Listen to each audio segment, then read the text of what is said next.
एक बार सोचबो परी थी चला गाय दई। आओ गुरुजी एक लाइन कुछ बजाइला।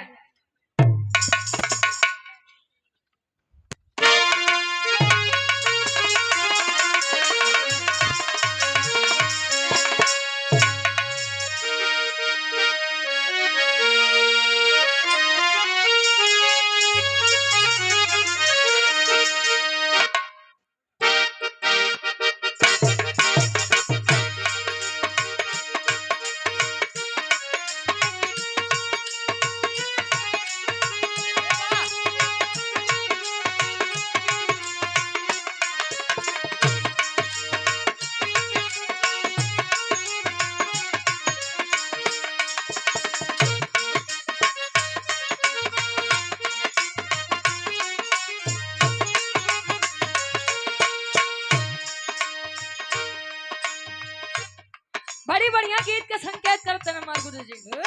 दुल्ही कहे अपने संगे जी से बाजार लेके गई थी मैं इसको, बाजार लेके गई थी मैं इसको, बाजार लेके गई थी मैं इसको, तोहफा दिलाया नहीं कहा चल किसको, तोहफा दिलाया नहीं कहा चल किसको, तोहफा दिलाया नहीं कहा चल किसको। ये सूरज जी दुल्हा बड़ा कंजूस रे गुरु जी। 500 ले 1500 दे चक्कर न रे।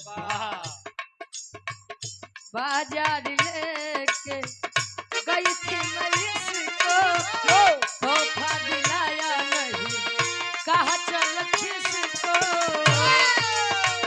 कभी मेरे मन की किया ही नहीं, कभी मेरे मन की किया ही नहीं, लहंगा उठाया जरा महंगा, लहंगा उठाया जरा महंगा, बेदर्दी ने लिया ही नहीं, लहंगा उठाया जरा महंगा, बेदर्दी ने लिया ही नहीं,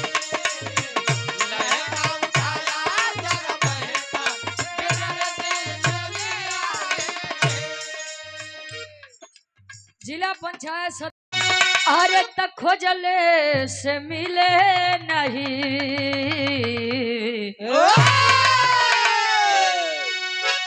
अरे खोजले से मिले नहीं,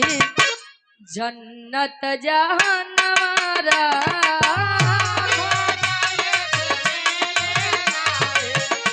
जन्नत जहानवारा,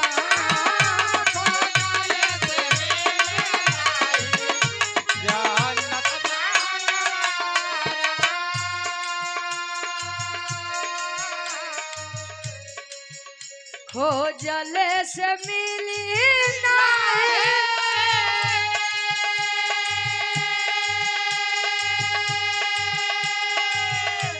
जन्नत जहानवारा, खुशी माई बाबू के रखल, खुशी माई बाबू के रखल, धन्य उलनवारा,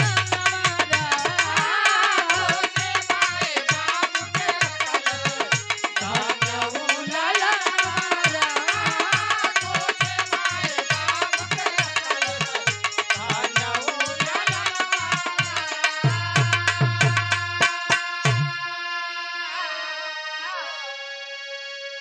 कहे खोजले से मिली नहीं जन्नत जहनवा राम,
पीछे बिगड़ा संस्कार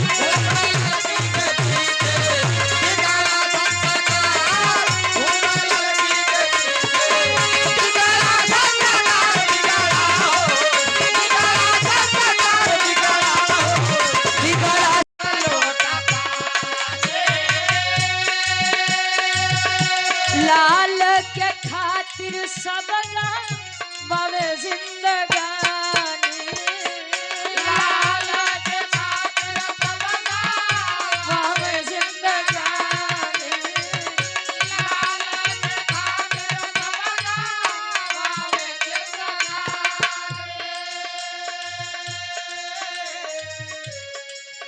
चले लागल घरवा में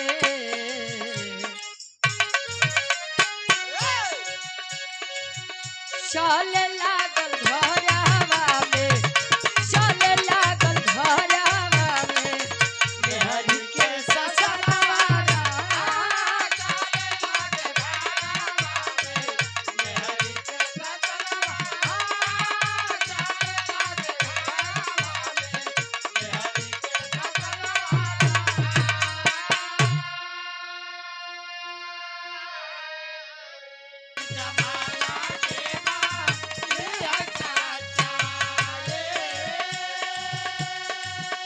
स्वरथी के हित में बहन सगा भाई स्वरथी के हित में बहन सगा भाई स्वरथी के हित में बहन सगा भाई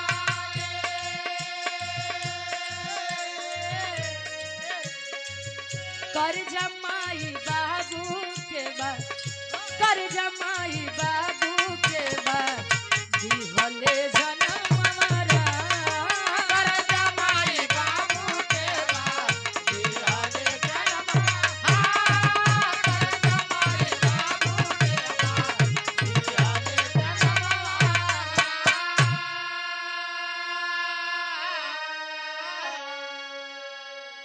स्वार्थी जमाना के यह सच्चाई असौरत के हित मित बहन सगा भाई कर्जा माई बाबू के बाद दिहले जन्मवारा तोरे बदे बात लागू होत बा स्वार्थी जमाना बा हिया ई क्यों काहे कि नहीं भैया ई हमारे हैं त जानला सबसे बड़ी गलत फहमी बा अबे के मत सोचा कि रुचि बताओ तई स्वार्थी के जमाना बा इनकर कोनो स्वार्थ नहीं बा हमरो स्वार्थ बा स्वार्थ से यहाँ तक आई है देव स्वार्थी जमाना है। अच्छा हम स्वार्थ से यही तो तू बिना स्वार्थ के आया है अरे हम पूरी खा जाए अच्छा तू कोई से नहीं स्वार्थ हो हाँ मंजीत भैया हमारे इतना सज्जन व्यक्ति है सूरज जी इनके कोनो चीज के मोह नहीं बा केवल पैसा छोड़ अच्छा हम तो कहे मेहरारुओं के तो ना हो जी कहे कैला मत पिथु के पूजा नवारा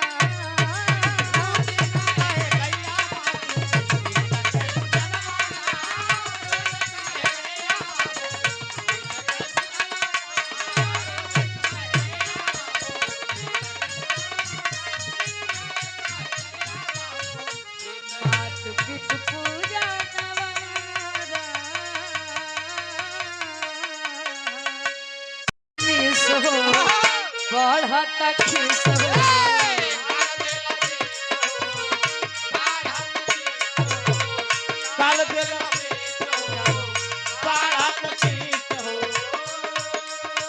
काल बेला मिस हो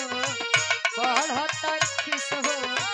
खालिया घंटा से लेत बड़ा खिस हो खालिया घंटा से लेत बड़ा खिस हो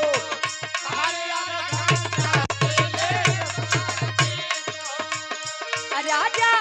अब मत छुआ ना हटुआ ना पसेना पसेना पसेना दुल्हा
के दिल की पना हो के कह दे तुझे जो कहना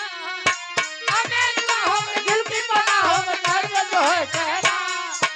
अबे बाहों में दिल की पनाहों में कह दे जो है कहना आ मेरी बाहों के दिल की पना हो के कह दे तुझे जो कहना दिल अपना चीर कर हम दिखा देंगे दिल अपना चीर कर हम दिखा देंगे तुम कितना प्यार करते हैं सनम दिल अपना चीर कर हम दिखा देंगे तुम्हें कितना प्यार करते हैं दिल अपना चीर कर हम दिखा देंगे तुम्हें कितना प्यार करते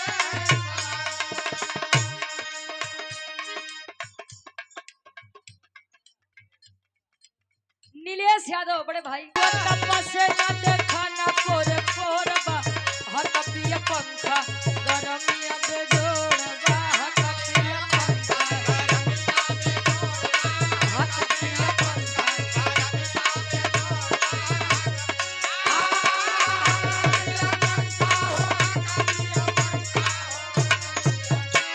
गरमिया बेजोड़ा हट पिया पंखा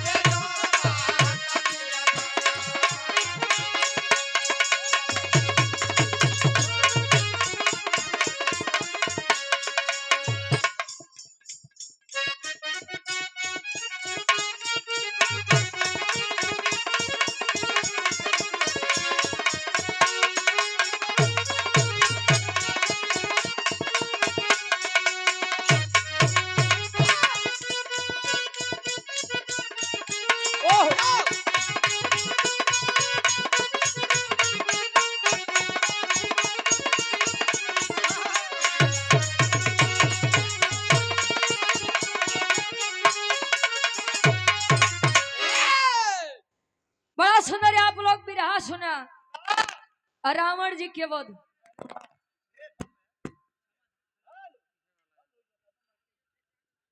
हेलो हाँ जी मतलब अगर भगवान के अगर घमंड हो जाए तुम नारायण उमेश चंद यादव जी कोटेदार साहब